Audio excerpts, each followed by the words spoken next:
Look at this बच्चों, मैंने बताया था ना एक्चुअल डिमांड कर्व वैसा होता है, consumer surplus with lots of buyer. जब बहुत ज्यादा बायर होंगे थाउजेंड्स में, ये आपकी जो प्राइस है ये किसमें आप लिख दें, लाइक 1000 में, और क्वांटिटी भी जो है वो कर दें, सॉरी आप क्वांटिटी किस में रिप्रेजेंट कर दें, थाउजेंड्स में, कि बहुत सारी जो है वो क्वांटिटी डिमांडेड है, और प्राइस तो खैर रुपीस में ही रहेगी। तो उसको हम जब 25,000 डिमांड है तो 25,000 डिमांड 4 लोगों की तो नहीं होगी ना, 25,000 लोगों की डिमांड फर्ज करी हो गई, तो फिर ये कर्व कैसा बन जाएगा, हमारा एक सिंपल सा कर्व बन जाएगा। तो ये हमने कहा फर्ज करें 30 जो है वो मार्केट में प्राइस तय पाती है, और सब लोग कितना पे करने के लिए तैयार है, 50 पे करने के लिए तैयार है। तो देखिए बेटो जो डिफरेंस है वो हमारा क्या निकलेगा, कंज्यूमर सरप्लस निकलेगा। तो बच्चों इस कंज्यूमर सरप्लस को सिखाने के बाद हम आगे मूव करते हैं, और अगर हमें इसे कैलकुलेट करना है तो ये फार्मूला सीख लें, ये फार्मूला आपको बहुत हेल्प करेगा। अभी मैंने आपको बताया ये फार्मूला आपको तमाम आगे वाले जो डेड वेट लॉस है, टैक्सेशन का चैप्टर है, कहीं भी आपने जो एरिया का पोर्शन कैलकुलेट करना है वो आपको मेजर करने के लिए ये कंज्यूमर सरप्लस हेल्प करेगा। तो बच्चों फार्मूला क्या है, हमने एरिया ऑफ अ ट्राइंगल का फार्मूला याद करना है। एरिया ऑफ अ ट्राइंगल का फार्मूला क्या होता है, 1/2 इंटू बेस इंटू हाइट। तो देखें ये आपकी बेस है और ये आपकी क्या है, हाइट है। तो हम इसकी मदद से इस एरिया को कैलकुलेट कर सकते हैं। तो बच्चों जब हम इसे कैलकुलेट करते हैं तो देखें फर्ज करें एक चीज की जो विलिंग टू पे प्राइस है वो क्या है 60, और मार्केट में उसकी जो प्राइस डिटरमिन होती है, इक्विलिब्रियम प्राइस, वो कितनी डिटरमिन होती है 30। तो जब हम इसका सरप्लस कैलकुलेट करेंगे तो हम उसको कैलकुलेट करने के लिए देखें जो हम फार्मूला लगाएंगे वो है 1/2 बेस, कितनी डिमांड है 50, हाइट 60 और 30 के दरमियान में कितने का डिफरेंस है 30 का। तो जब हमने इसे कैलकुलेट किया तो जो टोटल कंज्यूमर सरप्लस निकला वो हमारे पास कितना निकला बच्चों, 225 निकला। पहले ही हमने जनरल कैलकुलेट किया था, ये देखिए look at this, total CS 110, 2 का जमा किया था। अब हमें जमा करने की जरूरत नहीं है, हम उस फार्मूले की मदद से कोई भी सरप्लस जो है प्रोड्यूसर कंज्यूमर सेम फार्मूले की मदद से एरिया ऑफ अ ट्राइंगल या एरिया ऑफ रेक्टेंगल, ये ध्यान में रखना है कि जिस एरिया का आपने सरप्लस कैलकुलेट करना है वो ट्राइंगल बन रही है या रेक्टेंगल बन रही है। तो अगर रेक्टेंगल हुई तो सिर्फ फार्मूला ये एरिया ऑफ अ ट्राइंगल है, अगर एरिया ऑफ रेक्टेंगल है तो उसका बेस इनटू हाइट फार्मूला सिर्फ लगा देना है, और या जो स्क्वायर है एरिया ऑफ स्क्वायर जिसे हम बोल देते हैं, तो बेस इनटू हाइट आपने फार्मूला लगा के आपने उसको कैलकुलेट करना है, उसमें 1/2 नहीं आएगा। तो बच्चों इसी तरह जैसे ही अब मैं आपको एक एक्टिविटी दी है, ये एक्टिविटी आप बच्चे पढ़ेंगे और इसे कैलकुलेट करेंगे, ये आप जो है वो देखेंगे। अब मैं आपके पास जाऊंगा टॉपिक नंबर 2 पर, जैसे मैंने आपको कंज्यूमर सरप्लस सिखाया बिल्कुल उसी तरह अब हम जाएंगे प्रोड्यूसर सरप्लस पर। जी बच्चों, तो प्रोड्यूसर सरप्लस के लिए हमें जो कॉन्सेप्ट सीखना है, जिस तरह कंज्यूमर सरप्लस के लिए हमने सीखा कि बायर विलिंग टू पे क्या है और एक्चुअल प्राइस क्या है, इसी तरह प्रोड्यूसर का ताल्लुक होता है कॉस्ट ऑफ प्रोडक्शन से। अब कॉस्ट ऑफ प्रोडक्शन से मुराद ये है कि एक प्रोडक्ट कितने में उसे बनने के बाद, फैक्टर्स ऑफ प्रोडक्शन को इंप्लीमेंट करने के बाद और अपनी सर्विसेज को इंक्लूड करने के बाद एक प्रोडक्ट कितने की उसको कॉस्ट करती है, वो उसकी प्रोड्यूसर की एक प्रोडक्ट की कॉस्ट कहलाती है।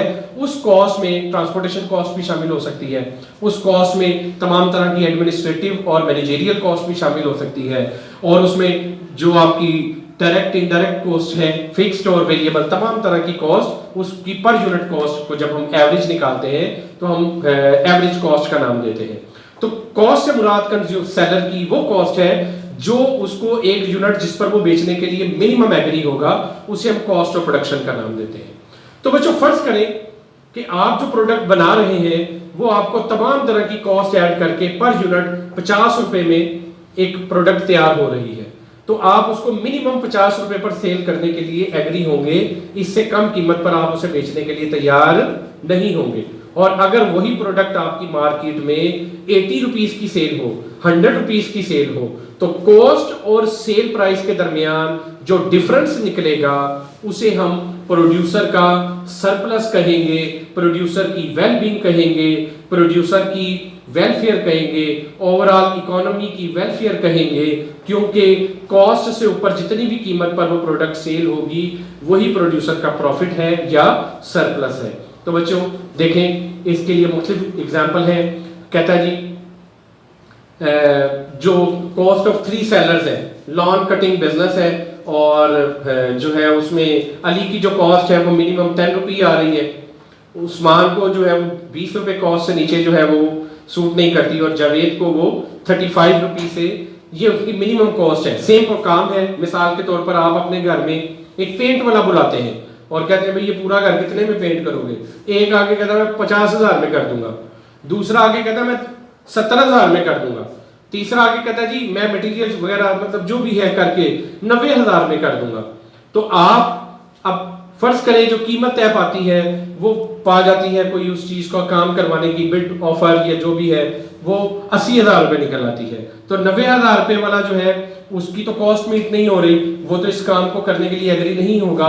तो जो 2 लोग हैं अगर उन दोनों को अलग अलग जो है 2 अलग जगहों पर काम मिले तो वो दोनों लोग काम करने के लिए राजी होंगे, और उन दोनों की जो कॉस्ट है उसकी और जो कीमत डिसाइड हुई है उनके दरमियान डिफरेंस को कैलकुलेट कर लें तो वही उनका प्रोड्यूसर सरप्लस होगा, जिसे हम यहाँ पर रिप्रेजेंट करते हैं। तो देखो बच्चों, हम सप्लाई कर निकालते हैं, फर्ज करें उसकी कीमत 9 तक है तो कोई एग्री नहीं, 10 तक कौन एग्री है, 10 से 19 तक अली एक, उस्मान कितने में एग्री है, तो 20 से 34 पर कितनी सप्लाई आना शुरू हो जाएगी। तो देखिए जैसे जैसे कीमत बढ़ रही है सप्लाई भी क्या हो रही है बेटो, बढ़ रही है, तो लॉ ऑफ सप्लाई यही तो था, प्राइस बढ़ेगी तो सप्लाई बढ़ेगी।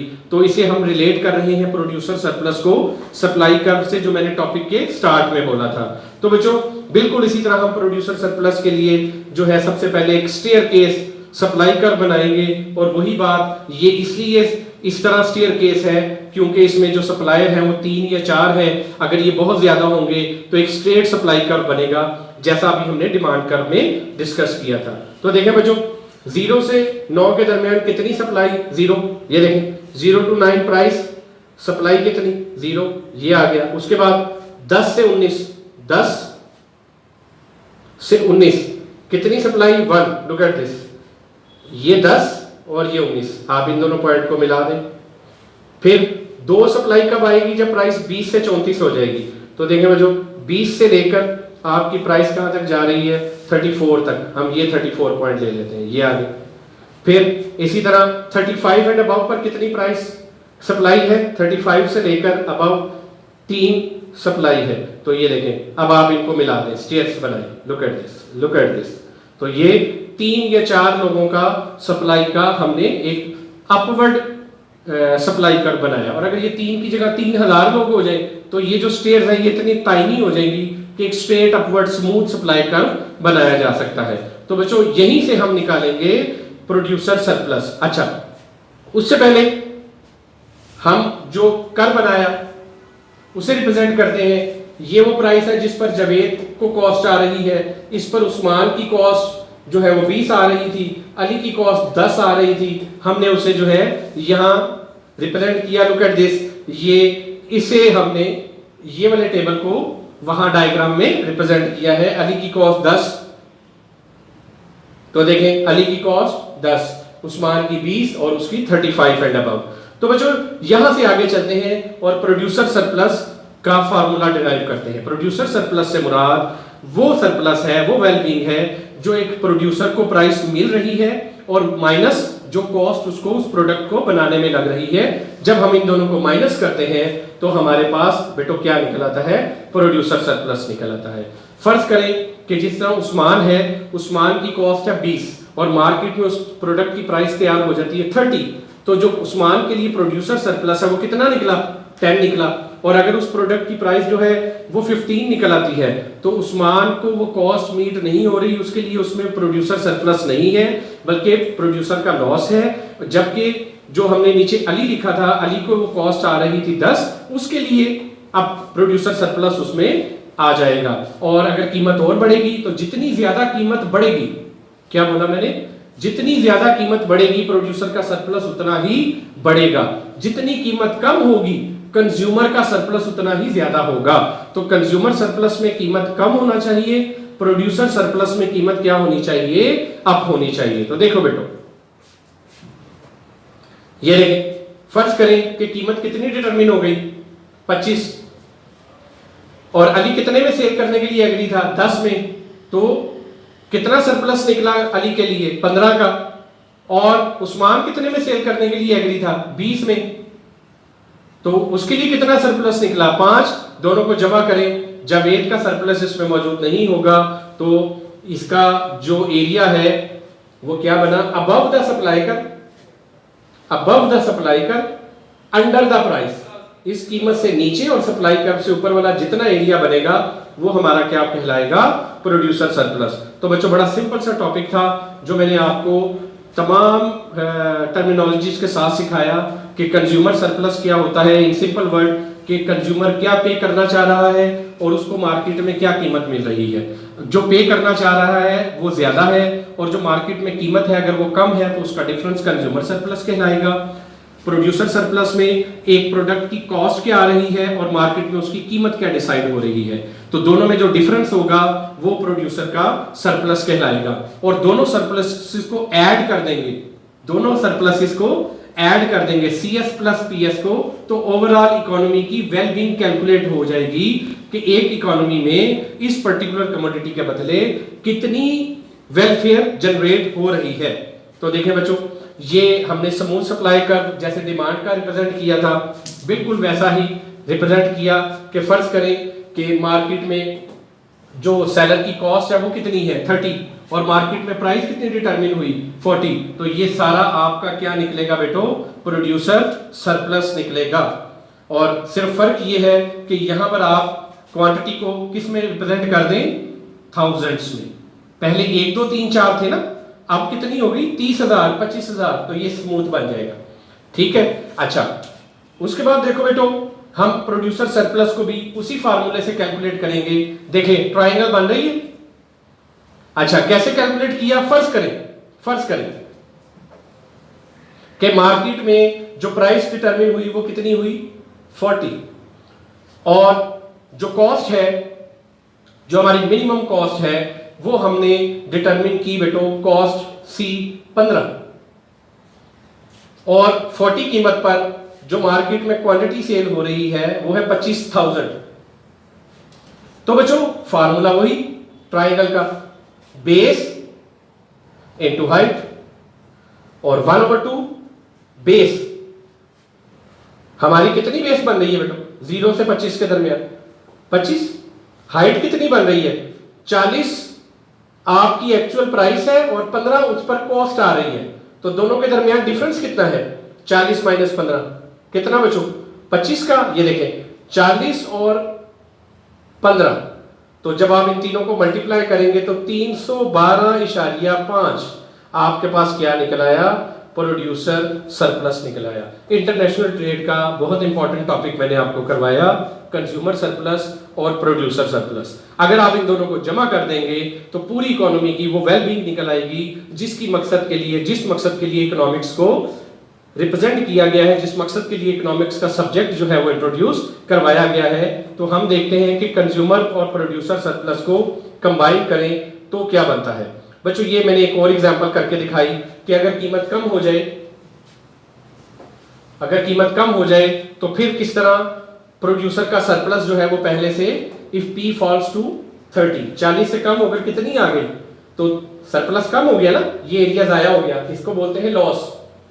तो ये जो लॉस है देखें 25 से सप्लाई भी कितनी रह गई, 15 रह गई। तो बच्चों इसका बहुत इंपॉर्टेंट इंपैक्ट है कंज्यूमर सरप्लस और प्रोड्यूसर सरप्लस का। बजट बनाते, इकोनॉमी में जब भी कोई टैक्स लगता है, कोटा दिया जाता है, सब्सिडी लगती है, कंज्यूमर सरप्लस और प्रोड्यूसर सरप्लस फौरन चेंज हो जाता है। तो बच्चों ये मैंने एक एग्जांपल दी है, आप जरा इसको प्रैक्टिस कीजिएगा। आपकी अपने प्रैक्टिस के लिए मैंने ये बनाई है, ये एक्टिविटी भी दी है मैंने, वो भी मैंने आंसर भी दे दिया है, आप भी कैलकुलेट करके देखिएगा। अब देखें, अगर टोटल सरप्लस निकालना है इन सिंपल वर्ड्स तो किस तरह निकलेगा। मुल्क में जो टोटल वेलफेयर है वो CS प्लस PS दोनों को जमा कर दें तो आपकी क्या निकल आएगी बेटो, टोटल सरप्लस आ जाएगी। और उस सरप्लस के लिए हमने जो है वो एक फार्मूला भी जो है वो बनाया कि जो कंज्यूमर सरप्लस है वो ये दो चीजों का मजमूआ था, प्लस प्रोड्यूसर सरप्लस इन दोनों का मजमूआ था। इन दोनों में से जो चीज सेम है वो कैंसिल हो रही है, तो बाकी रह गया value of buyer minus cost to seller. ये हमारे पास क्या बनता है बच्चों, टोटल सरप्लस का फार्मूला बचता है। ये कंज्यूमर सरप्लस का फार्मूला है प्लस ये प्रोड्यूसर सरप्लस का फार्मूला है। दो चीजें सेम है, क्यों, जो बायर पे करेगा वही सेलर रिसीव करेगा। आपने 50 रुपए सेलर को दिए तो सेलर को मिले कितने, 50, दोनों कैंसिल हो गए, बाकी जो रह गया वो आपका टोटल सरप्लस रह गया। तो बच्चों इस तरह से हम टोटल सरप्लस से आगे जो इंपॉर्टेंट टॉपिक है वो एफिशिएंसी में जो चीज बताने वाली है वो ये है कि कंज्यूमर सरप्लस और प्रोड्यूसर सरप्लस अगर हम दोनों को ऐड कर दें तो ये कहलाता है टोटल सरप्लस, और इसी को हम मार्केट की एफिशिएंसी का नाम देते हैं। सबसे ज्यादा जो एफिशिएंट मार्केट होगी वो उस पॉइंट पर होगी जहां इक्विलिब्रियम प्राइस होगी। क्यों इक्विलिब्रियम प्राइस पर सबसे ज्यादा वेलफेयर होगी, क्योंकि बच्चों इस पॉइंट पर कंज्यूमर और प्रोड्यूसर दोनों जो है वो सरप्लस मैक्सिमम गेन कर रहे हैं। ये वो पॉइंट है जो डिटरमिन हुआ है मार्केट फोर्सेस से। मार्केट फोर्सेस बेटो कौन सी थी, डिमांड एंड सप्लाई फोर्सेस। इसमें गवर्नमेंट का रोल था नो इंटरवेंशन। तो जब गवर्नमेंट इंटरवेंट करेगी तो क्या करेगी, कभी प्राइस फ्लोर लगाएगी, कभी सेलिंग प्राइस लगाएगी। तो देखें जैसे ही गवर्नमेंट कट लगाएगी सरप्लस का कुछ हिस्सा आपका क्या होता जाएगा, वेस्ट होता जाएगा। ये देखें, ये अगर आपको मिल रहा है तो ये हिस्सा आपका गया, यहां से अगर आप ये गेन कर रहे हैं तो ये हिस्सा आपका वेस्ट हो गया। तो गवर्नमेंट इंटरवेंट करती है, टैक्स लगाती है, सम टाइम कोटा लगाती है और प्राइस कंट्रोल करती है। तो इन तमाम चीजों की वजह से ये कंज्यूमर और प्रोड्यूसर सरप्लस शिफ्ट हो जाते हैं। लेकिन सबसे समझने की बात यह है कि सबसे ज्यादा वेलफेयर उस पॉइंट पर होती है जहां डिमांड और सप्लाई मार्केट फोर्सेस के जरिए इक्विलिब्रियम में आते हैं, प्राइसेस डिटरमिन होती है with the help of demand and supplies and there is no other government involve in that particular methodology. तो बच्चों उम्मीद करता हूं आपको कंज्यूमर सरप्लस, प्रोड्यूसर सरप्लस और उसको जो है वो रिप्रेजेंट करना और टोटल कंज्यूमर और प्रोड्यूसर सरप्लस कैलकुलेट करना आ गया होगा। मैंने आपको उसका फार्मूला भी करवाया, उसी फार्मूले की मदद से हम इस ट्राइंगल का सेपरेट कंज्यूमर और प्रोड्यूसर सरप्लस कैलकुलेट कर सकते हैं, और इसी फार्मूले की मदद से हम इस प्रोड्यूसर सरप्लस का जो टोटल सरप्लस है वो सेपरेट कैलकुलेट कर सकते हैं। और टोटल सरप्लस कैलकुलेट करने के लिए जो दोनों आपके पास कंज्यूमर और प्रोड्यूसर सरप्लस कैलकुलेट होंगे उन दोनों को अगर आप जमा कर दें, इन दोनों को आप क्या कर दें, ऐड कर देंगे, तो आपके पास बेटो टोटल सरप्लस कैलकुलेट हो जाएगा। तो बच्चों उम्मीद करता हूं ये टॉपिक आपको समझ आया होगा। अब इसमें जो इंपॉर्टेंट चीज है वो है कि किस तरह कंज्यूमर और प्रोड्यूसर सरप्लस कैलकुलेट किया जा सकता है। तो उसकी एक एग्जांपल मैं आपको यहाँ सिखा रहा हूँ, और बिल्कुल इसी तरह की एग्जांपल जो है वो मैं आपको एक और अलग से कंज्यूमर और प्रोड्यूसर सरप्लस कैलकुलेट करने की जो है वो अलग से सिखाता हूँ, और वो मेरी वीडियो आप अलग से देखिएगा। उसमें कंज्यूमर और प्रोड्यूसर सरप्लस को कैलकुलेट करने का तरीका और उस पर गवर्नमेंट जब इंटरवेन करेगी, मुदाखलत करेगी, तो किस तरह सरप्लस चेंज होता है, उस डायग्राम और उस वीडियो में आपको वो चीजें सिखाई जाएंगी। अभी हम जो है टोटल कंज्यूमर और प्रोड्यूसर सरप्लस को देखते हैं कि वो किस तरह कैलकुलेट हो सकता है। तो देखें बेटो, फर्ज करें जो बायर है वो मैक्सिमम क्या पे करने के लिए एग्री है, विलिंग टू पे 60, और मार्केट में प्राइस क्या डिटरमिन हुई 30, और उस पर कितनी क्वांटिटी सेल हो रही है 50। तो बेटो इस ट्राइंगल का फार्मूला क्या हो जाएगा, area of a triangle 1/2 into base into height 1/2 base 0 से 15, हाइट 60 और 30 में कितने का डिफरेंस है? 30 का। तो बेटो आप जब इन्हें मल्टीप्लाई करके 2 पर डिवाइड करेंगे तो आपके पास बायर का कंज्यूमर सरप्लस निकल आएगा। फिर इसी तरह हम फाइंड करेंगे प्रोड्यूसर सरप्लस। प्रोड्यूसर सरप्लस देखें, फर्ज करें मार्केट में जो प्राइस है, जो कॉस्ट है, वो डिटरमिन है 25। एक सेलर प्रोडक्ट कितने में बना रहा है बेटो? 25 रुपीज में, और मार्केट में उसकी प्राइस कितनी डिटरमिन हो गई? 30। कॉस्ट है 25 और प्रोडक्ट जो सेल की जा रही है उसकी प्राइस है 30। तो बच्चों यहां भी तो एक ट्रायंगल बन रही है ना बेटो, ये देखें, यहां भी same formula area of a triangle का लगेगा 1/2 बेस इंटू हाइट। बेस वही, हाइट 30 और 15, सॉरी ये है 15। 30 और 15 के दरमियान जो डिफरेंस निकल रहा है वो कितने का निकल रहा है बेटो? 15 का। तो जब आप इन दोनों को मल्टीप्लाई करके 2 पर डिवाइड करेंगे तो आपके पास प्रोड्यूसर सरप्लस निकल आएगा। अब आपने कंज्यूमर सरप्लस भी कैलकुलेट कर लिया, प्रोड्यूसर सरप्लस भी कैलकुलेट कर लिया, तो टोटल सरप्लस कैलकुलेट करने के लिए आपको सिर्फ इतना करना है कि जो दो वैल्यूज आपने रिसीव की हैं, कैलकुलेट की हैं, आप इन दोनों को ऐड कर दें तो आपके पास टोटल सरप्लस का रिजल्ट निकलेगा consumer surplus plus producer surplus. तो आप इन दोनों वैल्यूज को ऐड करके मुझे बताएंगे कि आपके पास टोटल सरप्लस की वैल्यू क्या आई है। तो ये वैल्यू मैं आप सब बच्चों से पूछूंगा। तो उम्मीद करता हूं कि मेरा ये टॉपिक आपको समझ आया होगा। आपने इस टॉपिक को बड़े अच्छे से प्रिपेयर करना है। तमाम तरह की जो ट्रेड है डिफरेंट कंट्रीज के दरमियान, बार्गेनिंग के दरमियान, जहां बायर और सेलर के दरमियान मुख्तलिफ प्राइसेस बार्गेन होती हैं, वहां कंज्यूमर सरप्लस और प्रोड्यूसर सरप्लस रोल प्ले करता है। अनटिल अनलेस, अल्लाह हाफिज, शुक्रिया।